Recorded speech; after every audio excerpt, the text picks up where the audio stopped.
নমস্কার বন্ধুরা, আমি ঝিমলি চলে এসেছি আর একটি নতুন গল্প নিয়ে। ঝিমলির সাথে রহস্য গল্প।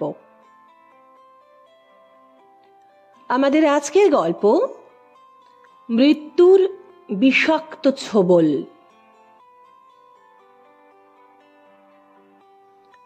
সকালবেলায় মর্নিং ওয়াক সেরে বাড়ি ফেরার পথ ধরতে গিয়েও সিমেন্টের বাঁধানো চেয়ারে বসে পড়লেন বিনায়ক মুখার্জি। মাথাটা হঠাৎ ঘুরে গিয়েছিল, একটু চিন্তিত হলেন। শরীরটা মাঝে মাঝেই সঙ্গ দিচ্ছে না।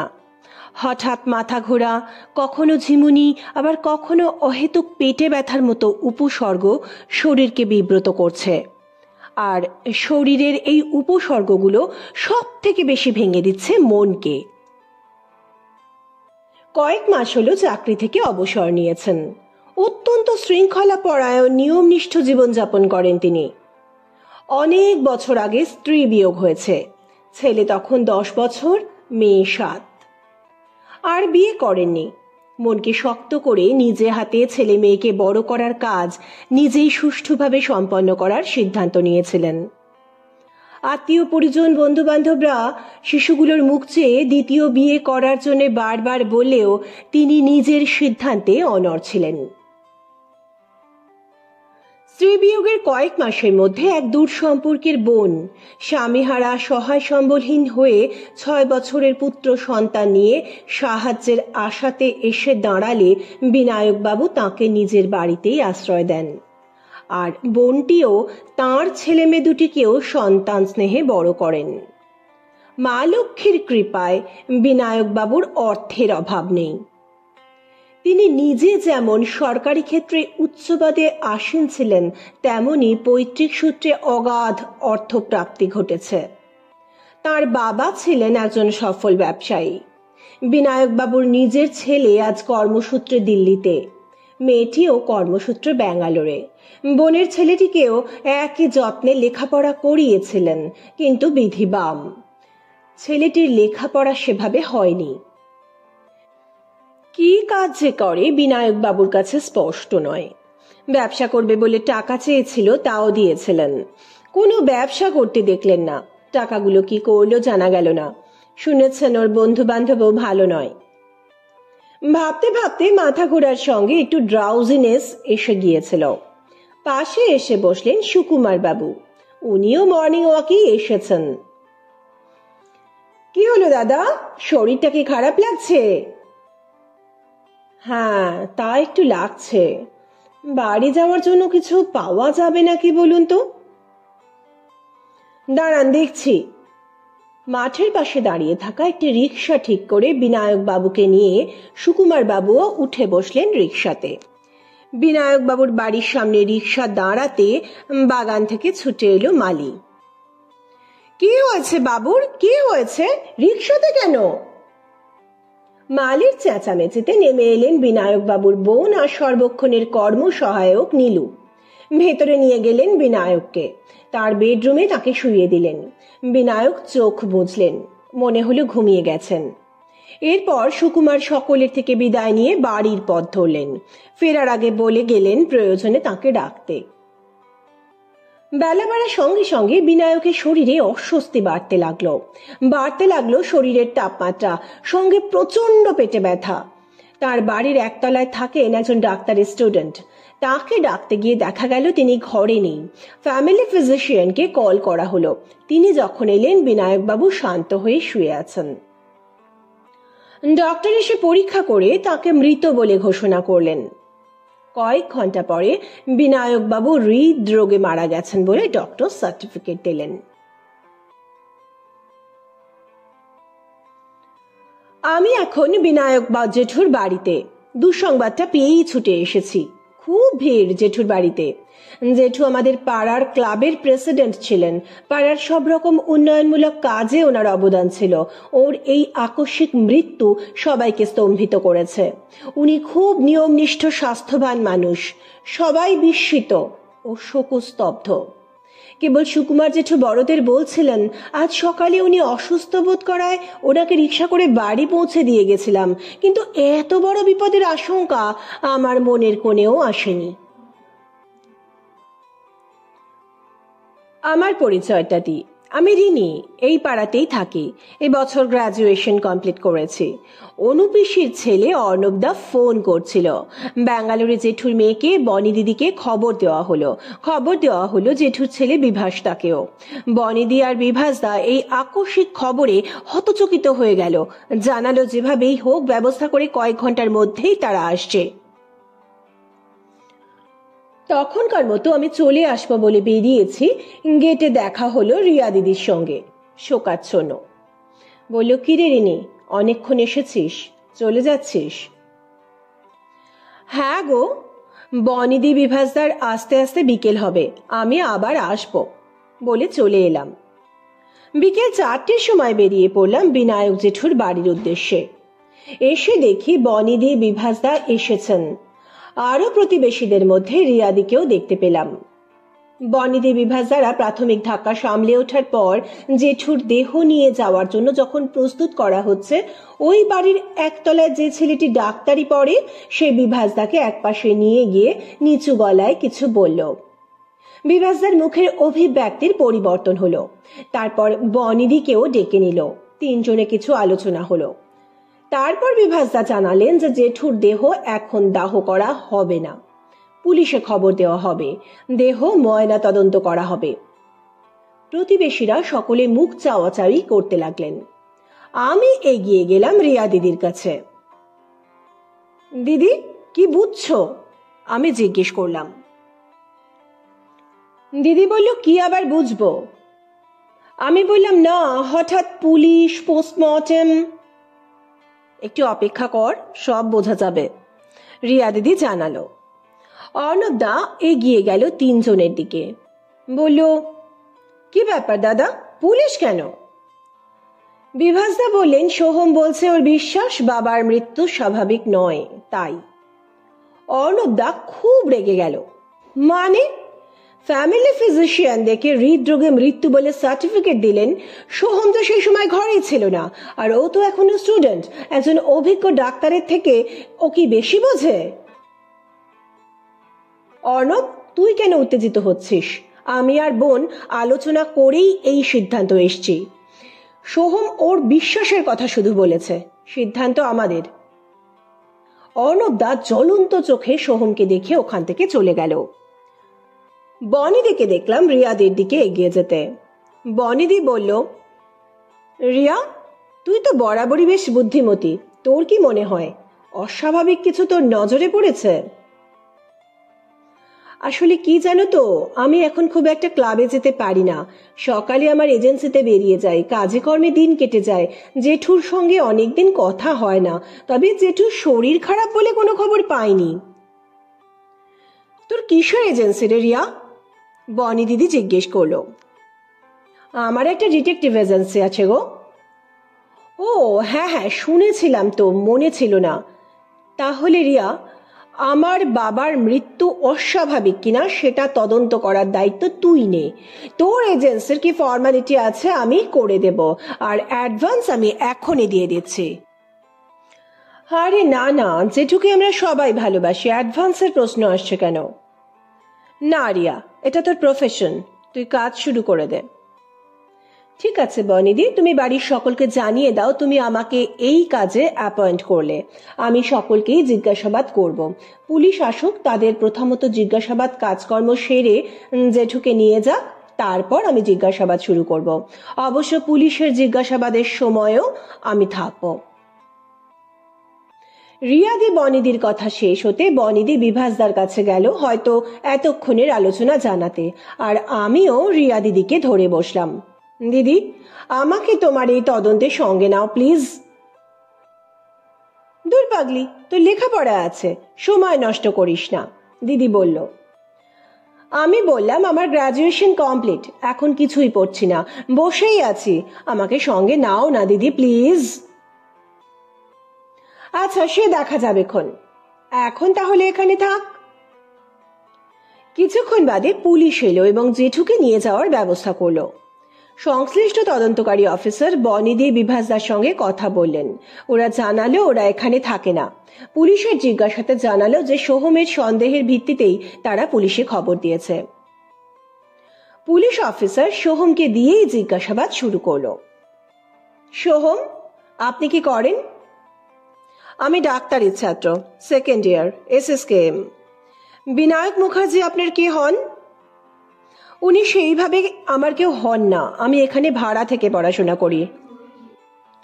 তবে ভাড়া ওই নামমাত্রই নেন উনি। ওনার টাকার কোনো অভাব নেই, আমার উপকারের জন্যই থাকতে দিয়েছেন।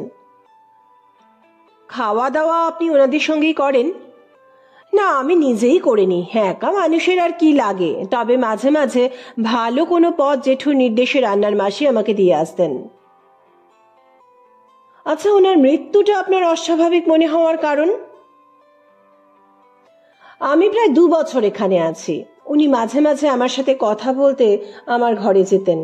আমাকেও আসতে বলতেন গল্প করতে। পরের দিকে আমি আসতাম। উনি বলতেন তোমার পড়াশোনা হয়ে গেলে এসো, গল্প করব। আমি দেখেছি ওনার স্বাস্থ্য বেশ ভালো ছিল। নিয়ম করে প্রাতঃভ্রমণ, হালকা ব্যায়াম, পরিমিত আহার ওনাকে সুস্থ রেখেছিলেন। নিয়ম করে স্বাস্থ্য পরীক্ষাও করাতেন। বিগত কয়েক মাস ধরে ওনার পেটে ব্যথা, ক্ষুধামান্দ অর্থাৎ খিদে না পাওয়া, মাথার যন্ত্রণার মতো উপসর্গ হচ্ছিল। মাঝে মাঝে জ্বরও হচ্ছিল। খাওয়া দাওয়ার কোনো পরিবর্তন হয়নি, সবাই একই খাবার খাচ্ছে। উনি আমাকে একদিন সবার অলক্ষ্যে ওনার খাবারের কিছু নমুনা পরীক্ষা করতে দিয়েছিলেন, কিন্তু তাতেও কিছু পাওয়া যায়নি। ওনার হার্টের কোনো প্রবলেম ছিল না। মারা গেলেন হৃদরোগে। তাই আমার মনে হয়েছে মৃত্যুটা স্বাভাবিক নয়। এরপর অফিসার একে একে বাড়ির সকলকে জিজ্ঞাসাবাদ করলেন। বাড়ির কর্মসহায়করা কে কতদিন আছে তাও জানলেন, কিন্তু কেউই এই অস্বাভাবিক মৃত্যুর ব্যাপারে আলোকপাত করতে পারল না। অফিসার বললেন, চলুন ওনার ঘরটা একবার দেখব। বিভাসদা আর বনিদি নিয়ে গেলেন পুলিশ অফিসারকে। আমি আর দিদিও গেলাম। জেঠুর ঘর দোতলায়। দোতলায় মোট 3টে ঘর। জেঠুর ঘরটা বেশ বড়, অনাড়ম্বর, মার্জিত, রুচিসম্মতভাবে সাজানো একটি ঘর। ঘরের দেওয়ালে কাবার্ড। একটা কাবার্ডের ওপরের তাকে একটা ছোট টি মেকার, চা পাতার শিশি, একটা দারুণ দেখতে কাপ ডিশ রাখা। ঘরে বিভিন্ন সাইজের 4টে আলমারি রয়েছে। আলমারিতে রয়েছে বিভিন্ন ধরনের বই। দেওয়ালে ওনার স্ত্রীর ছবি। পুরনো দিনের সেগুন কাঠের কাজ করা খাট। খাটের পাশে নিচু হাইটের একটা গোল টেবিল। টেবিলের উপর ওনার মোবাইল ফোন। ঘরের একপাশে একটা কাঠের টেবিল চেয়ার, তার উপর জলের বোতল। দিদির নির্দেশে আমি পুরো ঘরের একটা ভিডিও করে নিলাম। পুলিশ অফিসার মোবাইলটা নিয়ে নিলেন। বাড়ির অন্য সকলের মোবাইল নাম্বারগুলোও নিয়ে গেলেন। বললেন, আমি এখন যাচ্ছি, প্রয়োজনে আবার আসব। বাড়ির কেউ যেন এখন শহর ছেড়ে না যায়। পুলিশ অফিসার যখন চলে যাচ্ছেন তখন বনিদি আর বিভাসদা জানালেন যে তারা তাদের বাবার অস্বাভাবিক মৃত্যুর তদন্ত করার জন্য রিয়াদিকে অ্যাপয়েন্ট করেছেন। অফিসার বললেন যে, হ্যাঁ, আমি আপনাকে চিনি মিস রিয়া। শহরের বেশ কিছু সমস্যার আপনি সুন্দর সমাধান করেছেন। এই কেসে কিছু এগিয়েছেন? দিদি বলল, না অফিসার, আমি এখনো কাজ শুরু করিনি। কাজের প্রোগ্রেস হলে নিশ্চয়ই আপনাকে জানাবো। পোস্টমর্টম রিপোর্ট পাওয়া গেলে আমি একটু জানতে চাই, একটু ব্যবস্থা করা যাবে? আর জেঠুর মোবাইল ফোনের কল ডিটেলস গুলো যদি পাওয়া যায়। পুলিশ অফিসার বললেন, ঠিক আছে, আপনি আমার মোবাইল নাম্বারটা নিয়ে নিন, প্রয়োজনে আমাকে যোগাযোগ করবেন। রিয়া অফিসারের মোবাইল নাম্বারটা নিয়ে নিল। রিয়া দিদি প্রথমে একটা ফাঁকা ঘর চাইলো, যেখানে একজন একজন করে ডেকে কথা বলবে।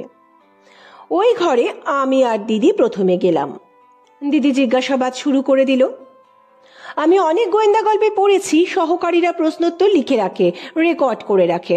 আমিও আমার মোবাইলে রেকর্ডারটা অন করে দিলাম। রিয়া দিদি খুশি হয়ে যদি আমাকে ওর অ্যাসিস্ট্যান্ট করে নেয়। অনু পিসিকে দিয়ে দিদি জিজ্ঞাসাবাদ শুরু করলো। আচ্ছা পিসি, সোহম যে বলল জেঠু মাঝে মাঝেই শারীরিক সমস্যাতে ভুগছিলেন, আপনি কিছু জানতেন না? পিসি বললেন, দাদা বিশেষ কিছু বলতেন না। বড় জোর বলতো, আজ আমি খাবো না, খিদে নেই, এইরকম আর কি। বুঝতে দিতেন না কিছু। অনুপিসি, আপনার বাড়ি কোথায় ছিল? জগদ্দল। জগদ্দলে আমার বাপের বাড়ি ছিল, শ্বশুর বাড়িও কাছাকাছিই ছিল। জগদ্দলে কে কে আছেন এখন? কোনো কুলে কেউ নেই গো, তাই তো দাদার কাছে এসে পড়েছিলাম। ওখানকার বাড়ি ঘরদোর ছিল না, ভাড়া থাকতাম, আমাদের অবস্থা ভালো ছিল না গো। আচ্ছা, জেঠুর ঘরে একটা টি মেকার আর চা পাতা দেখলাম, কাবডিশও আছে। জেঠু কি নিজে চা করে খেতেন? হ্যাঁ, আমাদের বাড়িতে সবার জন্য সকালে আর সন্ধেতে দুবার চা হয়। অন্য সময় চা খেলে দাদা ঘরেই বানিয়ে নিতেন। অনুপিসি, অর্ণবদা এখন কি কাজ করে? ঠিক বলতে পারবো না গড়িয়া, লেখাপড়াটাও ভালো করে করলো না। ব্যবসা করবে বলে দাদার থেকে টাকা নিল, তাও ঠিক করে করলো না, টাকাগুলো নষ্ট করলো। আমি বললে আমার সঙ্গে ঝগড়া করে। কি আর করব, দাদা দেবতুল্য মানুষ, তাই চলছে আর কি। একটা দীর্ঘশ্বাস ফেললেন। আচ্ছা, জেঠু কি আপনার বা অর্ণবদার নামে কোনো সম্পত্তি দিয়েছেন?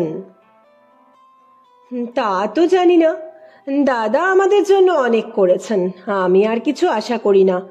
শুধু আমার ছেলেটা যদি মানুষ হতো। ছেলেটা মানুষ হয়নি বলেই তো ভবিষ্যতের নিরাপত্তার জন্য সংস্থান দরকার, তাই না অনুপিসি? ব্যবসার অতগুলো টাকা নষ্ট করলো, তাই নিয়ে কি জেঠু রাগারাগি করেছিলেন? সেই জন্যই তাকে চলে যেতে হলো না তো? কি বলছো তুমি রিয়া? অনুপিসি বললেন। রিয়া দিদি বলল, পিসি আপনি এখন আসুন, দরকার হলে আবার কিছু জেনে নেব, এখন অর্ণবকে পাঠিয়ে দিন। অর্ণবদা ঝুঁকলো খুবই বিরক্ত মুখে, বলল, যা জানার তাড়াতাড়ি জেনে নাও। ভালো ফ্যাসাদে পড়েছি, একবার পুলিশ একবার গোয়েন্দা, ওই সোহমটা হচ্ছে যত নষ্টের গোড়া। ঘাড় ধরে বাড়ি থেকে বার করে দেব। মামার প্রশ্রয় বড্ড বার বেড়েছে ওর।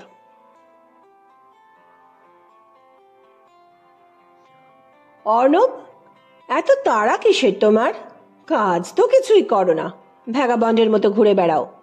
তোমার মামা দেবতুল্য মানুষ, তাঁরও টাকা নষ্ট করলে। এখন শান্ত হয়ে বসে প্রশ্নের উত্তর দাও।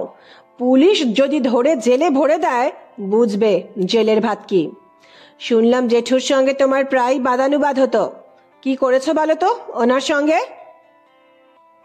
পুলিশের কথা শুনে অর্ণবদা একটু দমে গেল, বলল, আমি কিছু করিনি। সত্যি বলছি রিয়া। হ্যাঁ, বন্ধুদের পাল্লায় পড়ে অনেক টাকা আমি নষ্ট করেছি সত্যি। এই নিয়ে মামার সঙ্গে কথা কাটাকাটিও হয়েছে সত্যি, কিন্তু তার জন্য এতটা খারাপ কাজ করব, এত নীচ আমি নই। তোমার মামা টাকা ফেরত দেওয়ার জন্য চাপ দিতেন, তাই তুমিই তো কিছু করেছো বলে মনে হচ্ছে। না রিয়া, মায়ের কাছে শুনেছি আমাদের খুব খারাপ সময়ে মামা আমাদের আশ্রয় দিয়েছিলেন। আমি হয়তো সঙ্গদোষে এমন হয়েছি, কিন্তু খুন করার মতো খারাপ আমি নই। সম্পত্তির অংশের জন্য ঝগড়া করেছো শুনলাম, দিদি জিজ্ঞেস করলো। মিথ্যে কথা, কে বলেছে সব আমার নামে? বিশ্বস্ত সূত্রেই জেনেছি। এখন এসো, নীলুকে পাঠিয়ে দাও। নীলু আসার আগে আমি চট করে দিদিকে জিজ্ঞেস করলাম, অর্ণবদার সঙ্গে জেঠুর বাদানুবাদের কথা তোমাকে কে বলল গো দিদি? দিদির ঠোঁটে এক রহস্যময় হাসি ফুটে উঠেই মিলিয়ে গেল।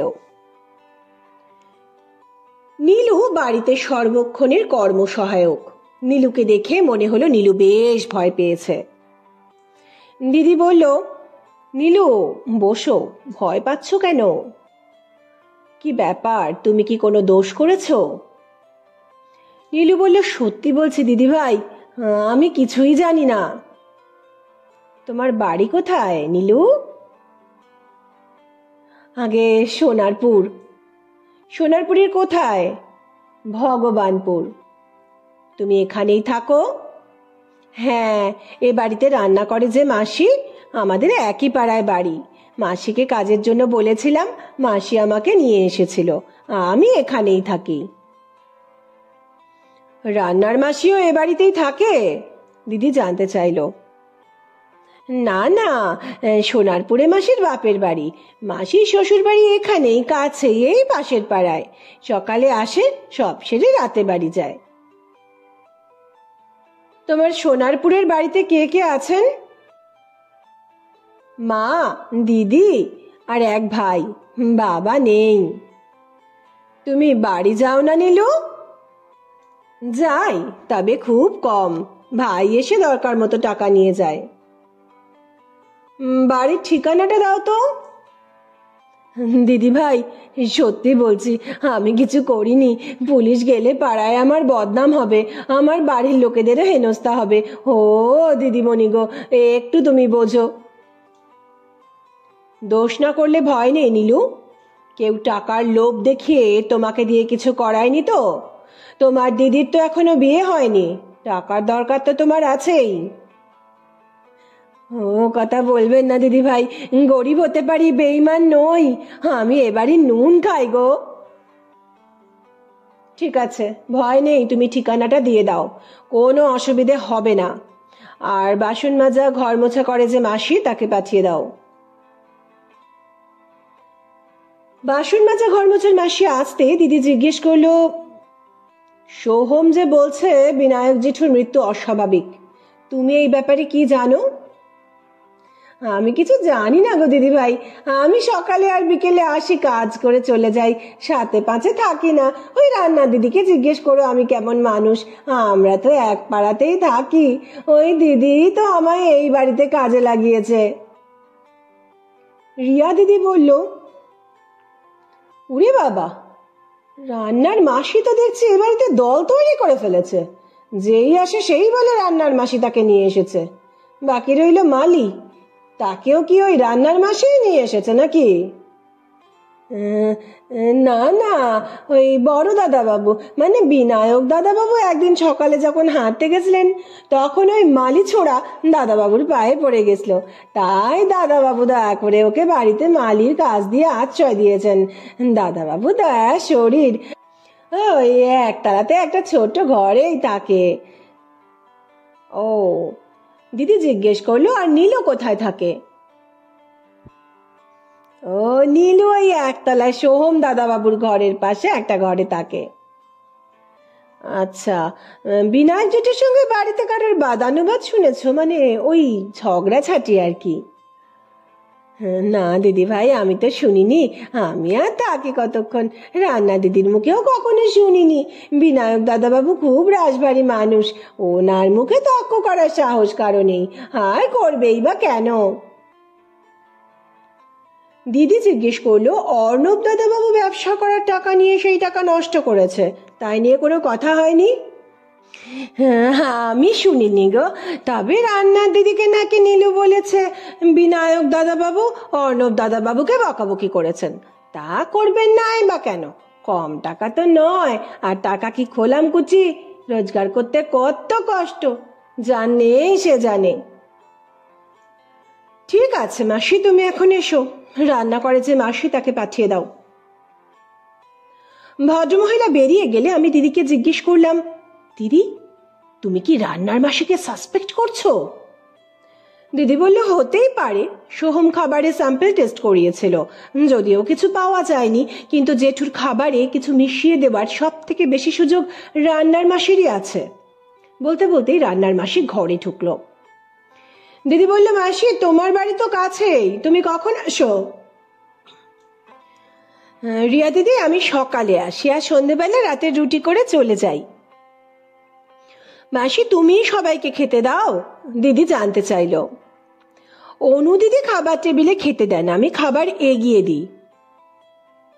আচ্ছা, জেঠু কি খাবার টেবিলে সকলের সাথে খেতেন, নাকি নিজের ঘরেই খাবার খেতেন? বিনায়ক দাদাবাবু সকালে আর দুপুরে সবার সঙ্গেই খান, রাতে 8টার মধ্যে খেয়ে নেন বলে ঘরে খান। তবে আমি ওই সময় থাকি না। তবে এখন দাদাবাবুর মাঝে মাঝে শরীর খারাপ হচ্ছে, যেদিন শরীর খারাপ হয় শুধু ঝোল ভাত খান, সেদিন নীলু ওপরে বড় দাদাবাবুর ঘরে খাবার দিয়ে আসে। তাহলে মাসি, খাবারে যদি কিছু গন্ডগোল হয়ে থাকে সেই দায় তোমার ওপরেই চাপবে, তাই তো? কি বলছো গড়িয়া দিদি?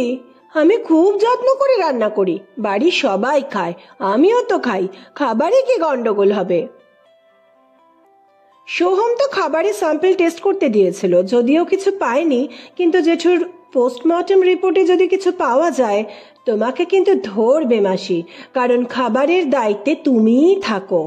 জেঠু আলাদা খাবার খেলে তুমিই রেডি করে দিতে, তাই তো? দিদি বলল।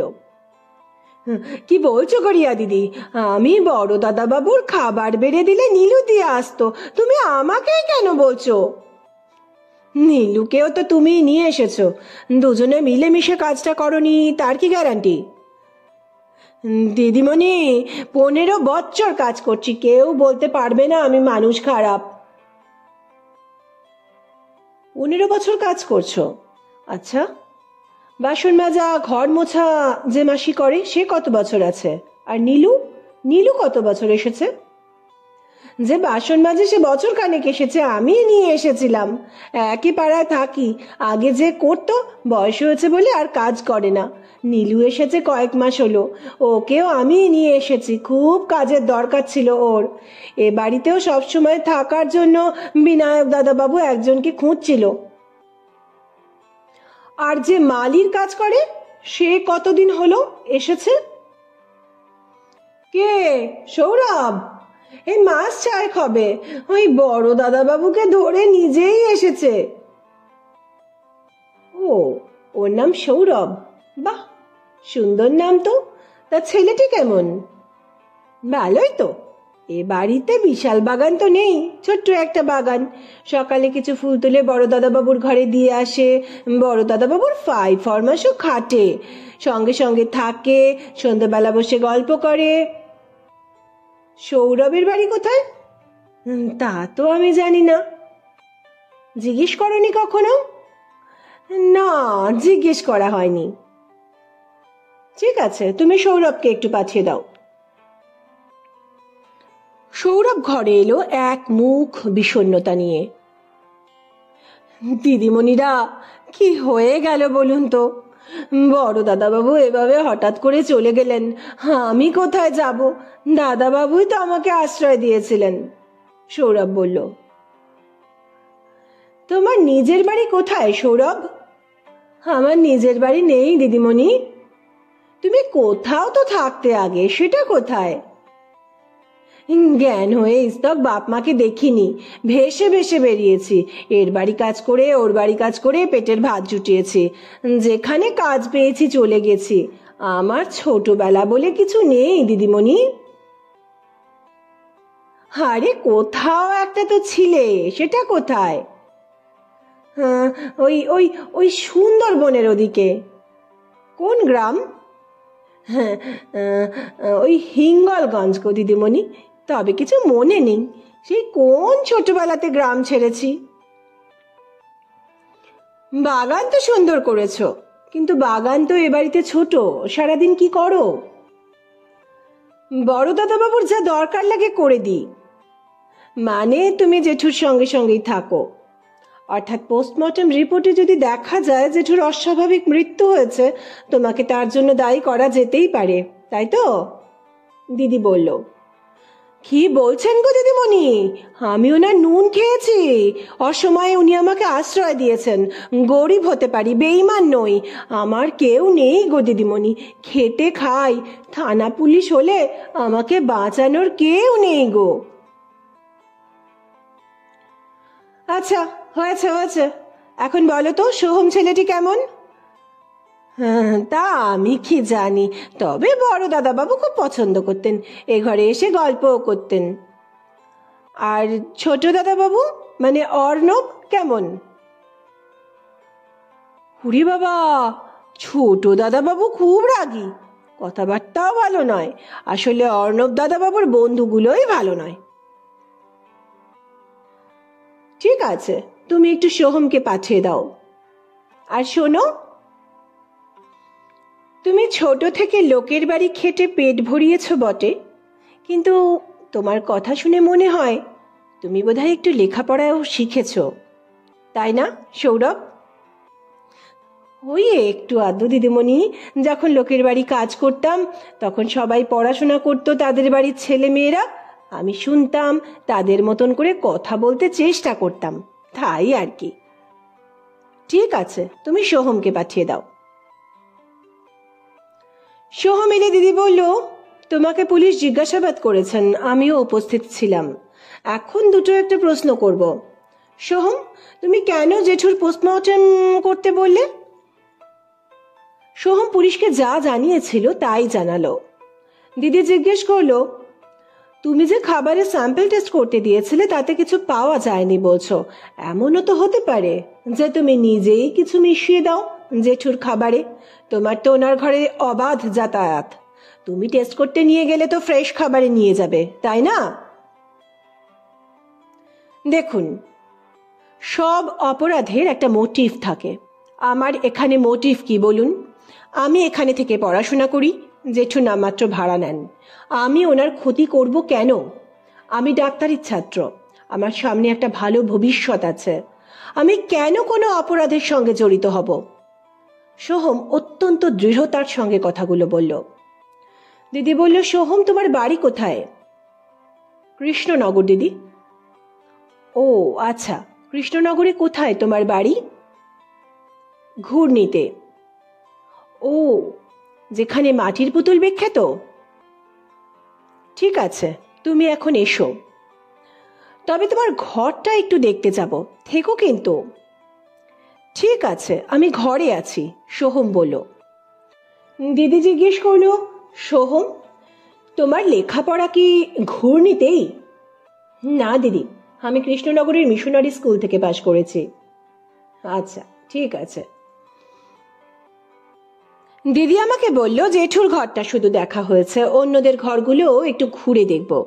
দেখলাম তো সবার কথা রেকর্ডিং করেছিস, সুবিধে মতো সবার কিছু ছবি মোবাইলে তুলে রাখবি, ঘরগুলোতেও প্রয়োজন মতো ছবি নিয়ে নিবি।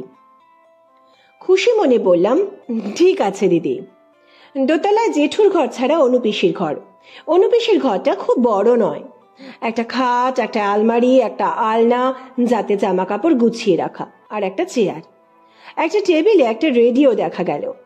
একটা ড্রেসিং টেবিল আছে যাতে আয়না আর ওপেন সেলফ আছে, যার উপর সাজগোজের টুকিটাকি জিনিস আছে। ঘর একদম পরিপাটি করে গোছানো। এই ঘরের ও একটা ছোট ভিডিও রেকর্ডিং করে নিলাম। দিদি আলমারিটা একটু দেখতে চাইলো, অনুপিসি খুলে দেখালেন। শাড়ি জামা কাপড় দেখা যাচ্ছে। আলমারির লকারটাও খুলে দেখাতে কোনো আপত্তি করলেন না। সাধারণ কিছু অর্নামেন্টস আর অল্প কিছু টাকা আছে ওখানে, আলাদা করে কিছু চোখে পড়ল না। দোতলায় আরেকটি ঘর অর্ণবের। তার ঘরে যখন গেলাম সে তার বিরক্তি গোপন করার কোনো চেষ্টা করলো না। অত্যন্ত অগোছালো ঘর, খাটটাও ঠিক করে গোছানো নেই, জামা কাপড় অবিন্যস্ত। একটা আলমারি যাতে আয়না আছে আর একটা মাল্টিপারপাস ক্যাবিনেট রয়েছে। দিদি ঘুরতে ঘুরতে হঠাৎ ক্যাবিনেটটা খুলে ফেললো। তীব্র রাগে ফেটে পড়লো অর্ণব। দেখলাম ক্যাবিনেটের ভেতরে হট ড্রিঙ্কসের বোতল আর সুন্দর কিছু গ্লাস সাজানো আছে। দিদি ধীরে সুস্থে ক্যাবিনেট বন্ধ করে আলমারিটা খুলতে বলল। অর্ণবদা বলল, আলমারিতে আমার ব্যক্তিগত জিনিস থাকে, আমি দেখাতে বাধ্য নই।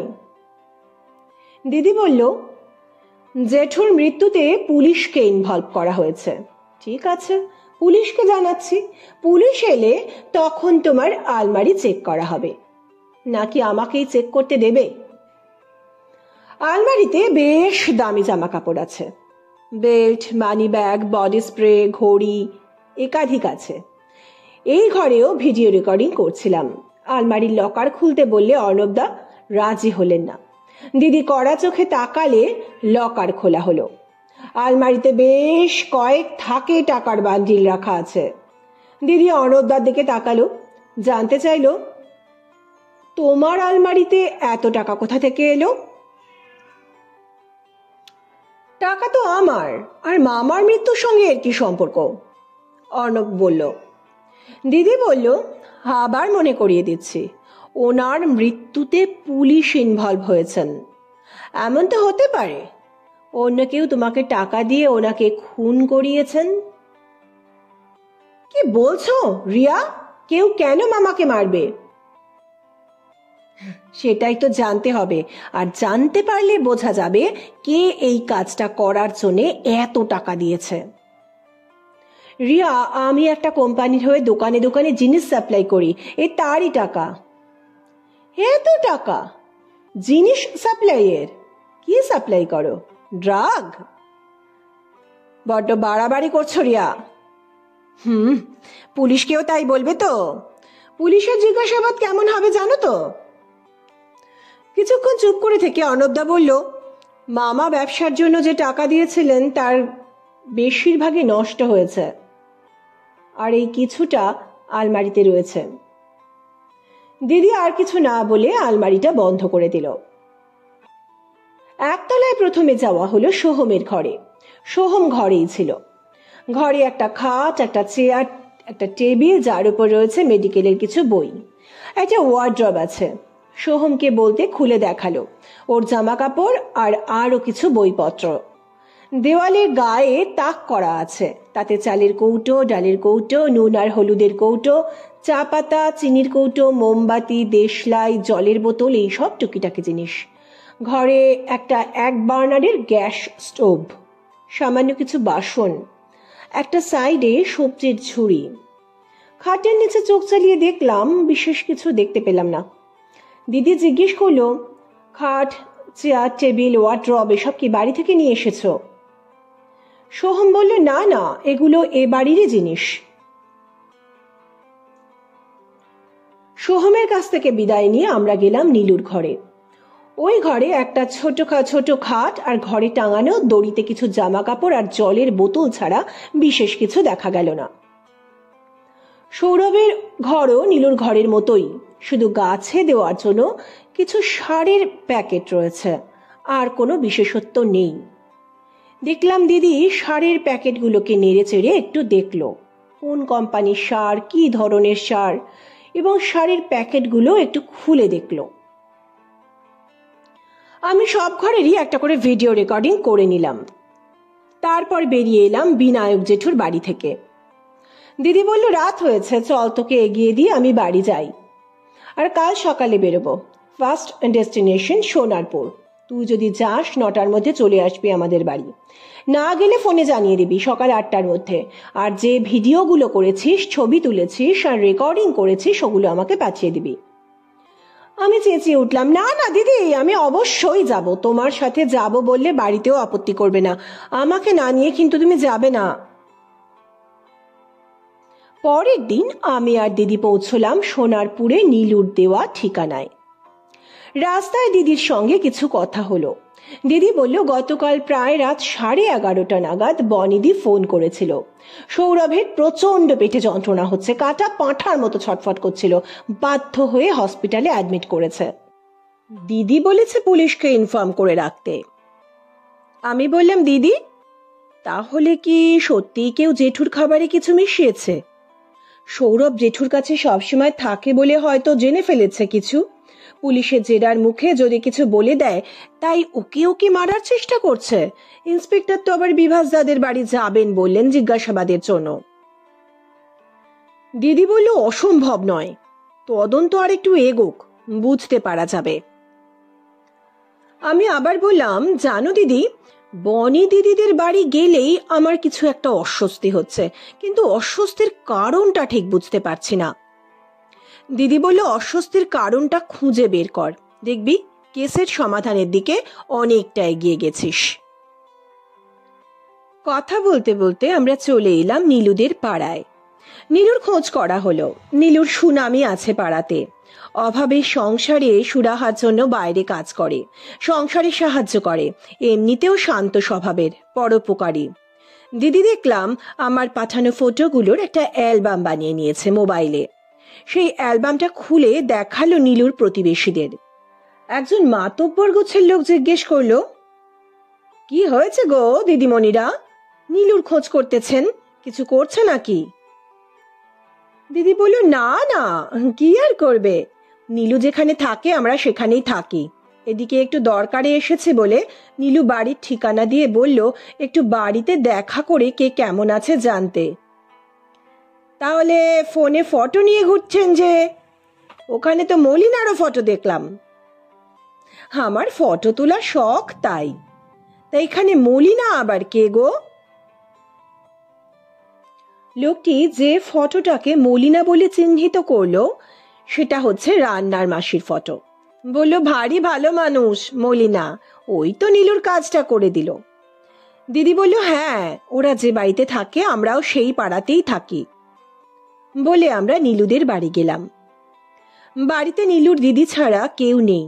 মা ভাই কাজে গেছে। দিদির বিয়ের দেখাশোনা চলছে বলে মা বেরোতে বারণ করেছে। বাড়িতে অভাবের ছাপ স্পষ্ট। ওর দিদির সঙ্গে কিছুক্ষণ কথা বলে আমরা চলে এলাম। সোনারপুর থেকে ফিরতে দুপুর গড়িয়ে গেল। দিদি বলল, চল লোকাল থানা থেকে একবার ঘুরে আসি। দিদি গতকালের পুলিশ অফিসারের মোবাইলে ফোন করলেন। উনি জানালেন যে উনি থানাতে আছেন। থানাতে পৌঁছতে অফিসার আমাদের বসতে বললেন। দিদি পোস্টমর্টম রিপোর্টের কথা বলতে অফিসার জানালেন ওটা এখনো আসেনি। জেঠুর মোবাইলের কল রেকর্ড থেকে সেরকম সন্দেহজনক কিছু পাওয়া যায়নি। কেবল একটা আনসেভড নাম্বার থেকে 1 মাসে 4 বার কল করা হয়েছে। ওটা চেক করতে হবে। দিদি অফিসারকে রিকোয়েস্ট করে নাম্বারটা চেয়ে নিল। থানা থেকে বেরিয়ে দিদির এজেন্সিতে গেলাম। ইন্দ্রাণীদির সঙ্গে আলাপ হলো। দিদি এজেন্সিতে নতুন কোনো কাজ এসেছে কিনা খবর নিল। ওখান থেকে চিকেন রোল আর চা খেয়ে কিছুক্ষণ গল্প করলাম। দিদি বলল, রিনি, কালকের দিনটা রেস্ট নিয়ে নে, আমরা পরশু সকাল সকাল বেরোবো। ডেস্টিনেশন জগদ্দল আর কৃষ্ণনগর। আমি বললাম, দিদি তারপরের দিন কি সুন্দরবন? খুব মজা হবে। দিদি বলল, অবস্থা বুঝে ব্যবস্থা হবে, দেখি কাল কি হয়।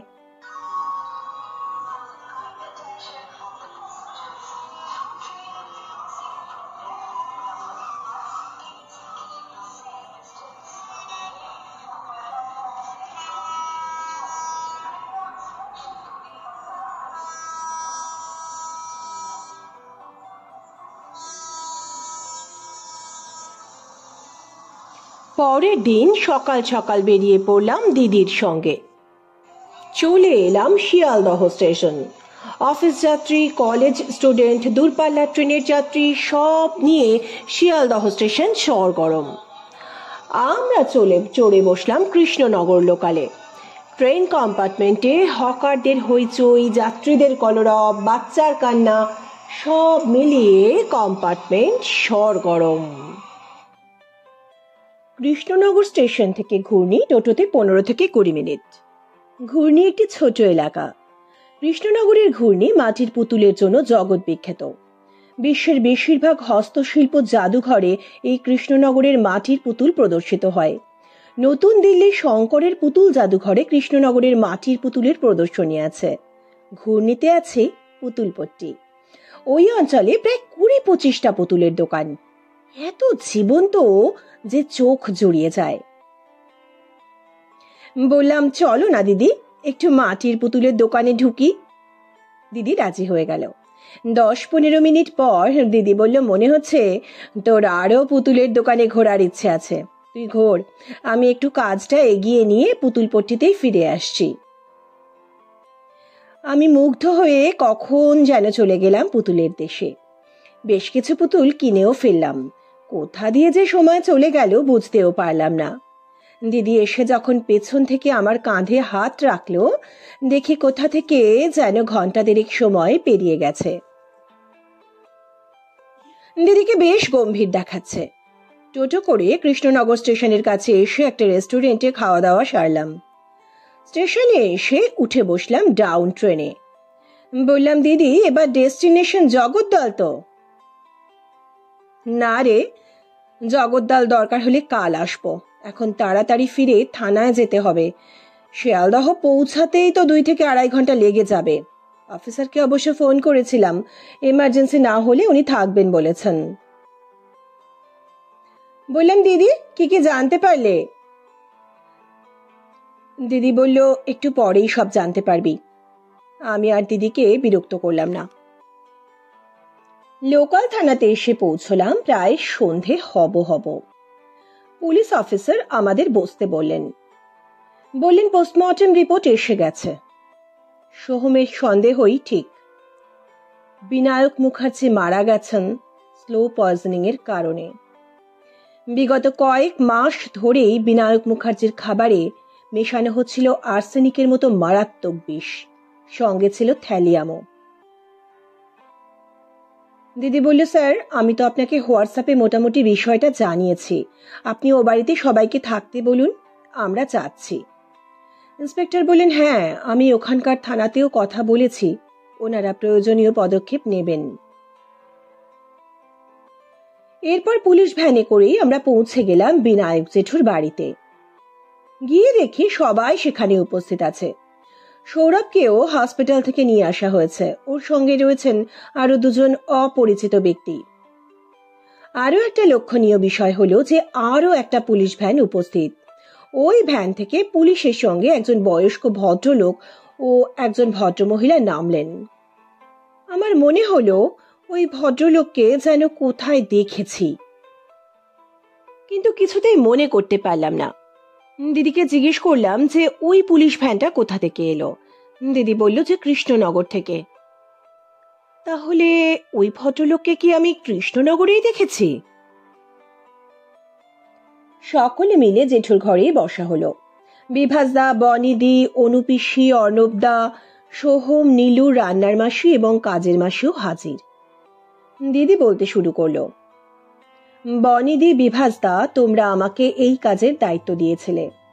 প্রথমেই জানাই সোহমের সন্দেহই ঠিক, জেঠুকে স্লো পয়জনিং করা হচ্ছিল, তারই ফলশ্রুতি এই মৃত্যু। বিভাসদা আর বনিদের চোখ দুটো ভিজে এলো। দিদি তাড়াতাড়ি শুরু করলো, বলল, আমি কোনো রকম ভনিতা না করেই বলছি যে ইন্সপেক্টর এই মৃত্যুর জন্য সৌরভকে গ্রেপ্তার করছেন। এটা আমাদের মিলিত তদন্তের ফল। আমি অবাক হয়ে দেখলাম সৌরভ নির্বিকার। পুলিশ ওকে হাতকড়া পরিয়ে দিল, ও কোনো প্রতিবাদ করলো না। দিদি বলতে শুরু করলো, এই তদন্তের দায়িত্ব হাতে পেয়ে আমরা যেটা করি সেটা হলো এই বাড়ির প্রত্যেক বাসিন্দার সঙ্গে কথা বলা ও তাদের ঘরগুলো ভালো করে দেখা। এছাড়াও আমি তাদের থেকে ঠিকানা নিয়ে সেই সব অঞ্চলেও ঘুরে বেরিয়েছি। আমি পাশের পাড়ায় গিয়ে রান্নার মাসের সম্পর্কেও খোঁজখবর করি, কারণ সোহম জেঠুর খাবার নিয়ে সন্দিহান ছিল। রান্নার মাসের সুযোগ ছিল খাবারে কিছু মেশানোর, কিন্তু পাড়াতে নির্বিবাদী, খেটে খাওয়া ভালো মানুষ বলে সুনাম আছে মাসির। আর 15 বছর ধরে এই বাড়িতে আছে। বাসন মাজে আর ঘর মুছে যে মাসি, তাকেও সবাই ভালো মানুষ বলেই জানালো। এরপর আসি সোনারপুরের কথায়। সেখানে গিয়ে নীলুর খোঁজ নিলাম, কোনো খারাপ রিপোর্ট পাইনি। ওখানে এই রান্নার মাসির বাপের বাড়ি, সেখানেও মাসিকে সবাই ভালোই বলল। চলে গেলাম কৃষ্ণনগরের ঘূর্ণিতে সোহমের খবর নিতে। আমার মোবাইলে বাড়ির সকলের ছবি একটা অ্যালবাম করে রেখেছিলাম, যেটা আমি সোনারপুরেও দেখিয়েছিলাম। ঘূর্ণিতে ছবির অ্যালবামটা দেখাতেই আমার সামনে একটু একটু করে সব পরিষ্কার হয়ে গেল। ওখানে গিয়ে জানলাম সোহম আর সৌরভ দুই ভাই, একই বাবা মায়ের সন্তান। এমনিতেই ঘরে সবাই চুপচাপ দিদির কথা শুনছিল। এই কথা শোনার পর ঘরে পিন ড্রপ সাইলেন্স। সকলেই ঘুরে দেখল সোহম আর সৌরভের দিকে। সোহম চোখ নাবিয়ে নিল আর সৌরভ অন্যদিকে তাকিয়ে রইল। দিদি বলে চলল, অপেক্ষা না করে চলে গেলাম কার্তিক মুখার্জির বাড়ি, সোহম সৌরভের বাবা। ওনাদের সাথে কথা বলে অনেক কিছু জানলাম আর মিলিয়ে দুয়ে দুয়ে 4 করে ফেললাম।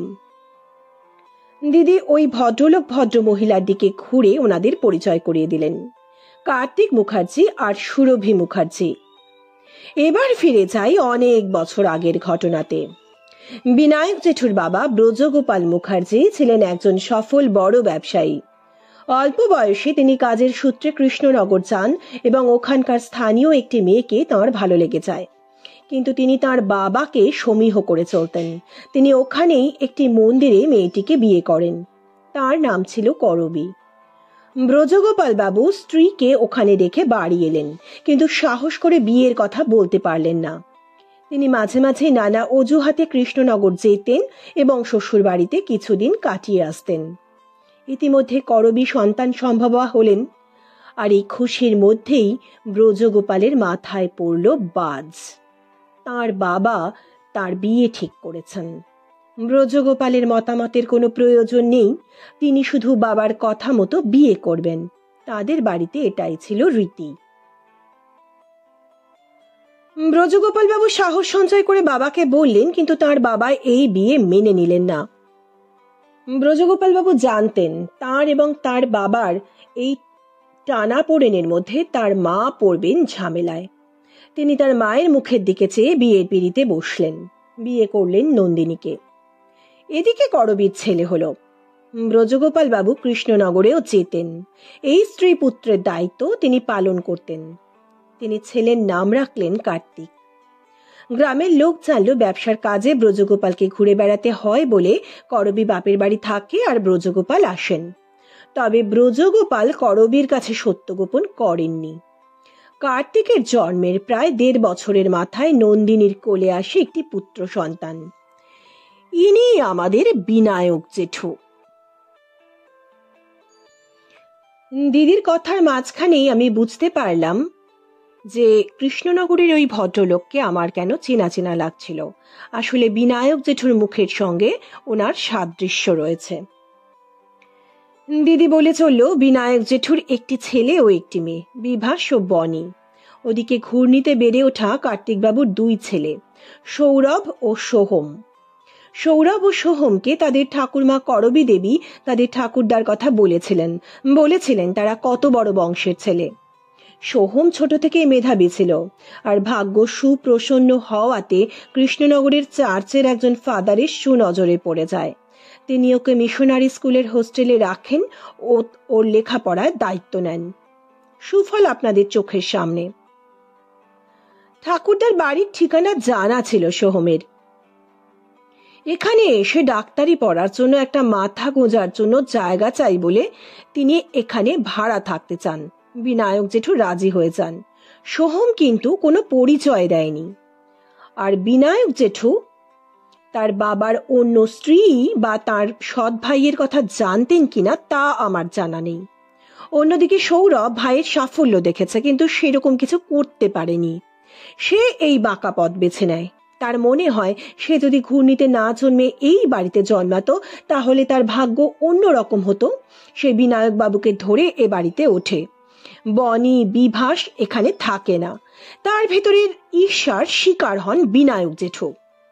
সৌরভকে বাগান দেখাশোনার কাজ দেওয়া হয়। এ বাড়িতে বাগান ছোট, সারাদিন কি করবে? জেঠুর হাতে হাতে কাজ করত, জেঠুকে সেবা করত। সুযোগ হয়ে গেল জেঠুর কাছাকাছি থাকার। শুরু হলো ধীরে ধীরে অল্প অল্প করে খাবারে বিষ মেশানো। জেঠু ঘরে টি মেকারে চা করতেন, সৌরভ কখনো করে দিত। জেঠু রাতের খাবার ঘরে খেতেন, অসুবিধা কিছু ছিল না। ঘটনার দিন রাতে সৌরভের অসুস্থ হওয়াটা নাটক ছিল। ও বুঝেছিল ধরা পড়ে যেতে পারে, তাই হসপিটালে অ্যাডমিট হলে ওখান থেকে সুযোগ বুঝে পালাবে ভেবেছিল। ওই দিন রাতে যখনই এ বাড়ি থেকে ফোন পেলাম সৌরভের হসপিটালে ভর্তি হবার, প্রথমেই পুলিশকে জানাতে বললাম। আমি নিজেও ইন্সপেক্টরকে ফোন করলাম। ইন্সপেক্টর প্লেন ড্রেসে পুলিশ পাহারার ব্যবস্থা করেছিলেন। আর ওই দিনই শেষ রাতে সৌরভ পালাতে গিয়ে ধরা পড়ে। তাকে আবার হসপিটালে রাখা হয় পুলিশ পাহারায়। সৌরভের যত রহস্য সব ওই সারের বস্তাতেই। বিনায়ক জেঠুর মোবাইলে যে আননোন নাম্বার থেকে 1 মাসের 4টে কল এসেছিল তা সৌরভেরই। পুলিশ মোবাইল লোকেশন ট্র্যাক করে ওই মোবাইল সৌরভের ঘরে সারের বস্তার ভেতরে পেয়েছে। ও ওই ফোন থেকে ফোন করে বিনায়ক জেঠুকে বলতো, পূর্বপুরুষের পাপের প্রায়শ্চিত্ত আপনাকেই করতে হবে।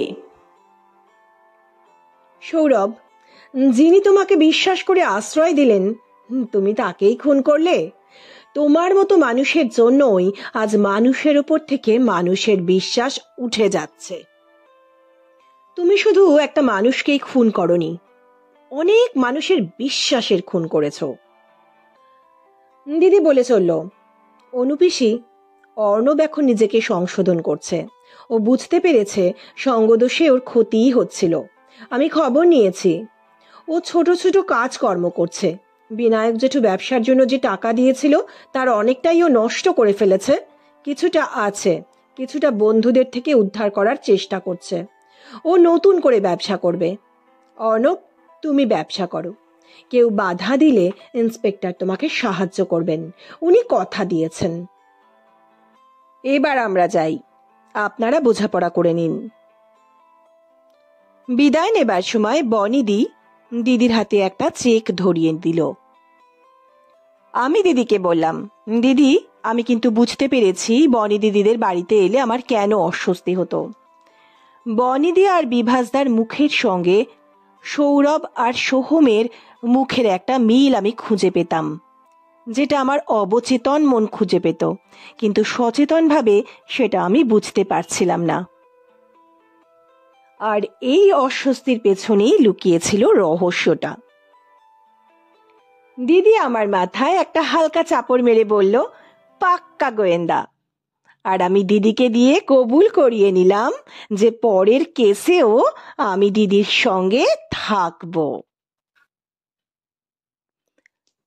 বন্ধুরা, আজকের গল্প এখানেই শেষ হলো। গল্পটিকে লাইক করতে, অনেক শেয়ার করতে এবং চ্যানেলটিকে সাবস্ক্রাইব করতে ভুলবেন না। আর যারা ইতিমধ্যেই সাবস্ক্রাইব করেছেন তাদেরকে আমার অনেক ধন্যবাদ। সুস্থ থাকবেন, ভালো থাকবেন। নমস্কার।